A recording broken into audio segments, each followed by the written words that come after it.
তুমি কি জানো বেশিরভাগ গেমারই কোনোদিনই স্পোর্টস প্লেয়ার হতে পারবে না? मगर क्यों?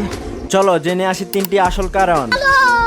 তার আগে তুমি যদি আমার মতো আরএসকে ফ্যান হয়ে থাকো তাহলে ভিডিওটাতে লাইক এন্ড সাবস্ক্রাইব করে কমেন্ট বক্সে আরএসকে জট তুলে দাও।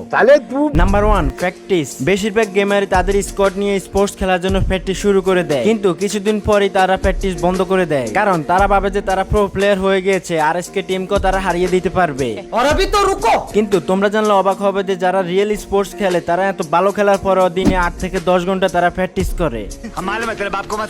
নাম্বার 2, মানসিক যুদ্ধ। স্পোর্টস মানে শুধু গেম খেলা না, এটা এক ধরনের মানসিক যুদ্ধ। চাপ, ভয়, প্রেসার এগুলো সামলাতে না পারলে তুমি কখনোই জিততে পারবে না। তাই মানসিকভাবে স্ট্রং না হলে কখনোই প্রো প্লেয়ার হওয়া সম্ভব না।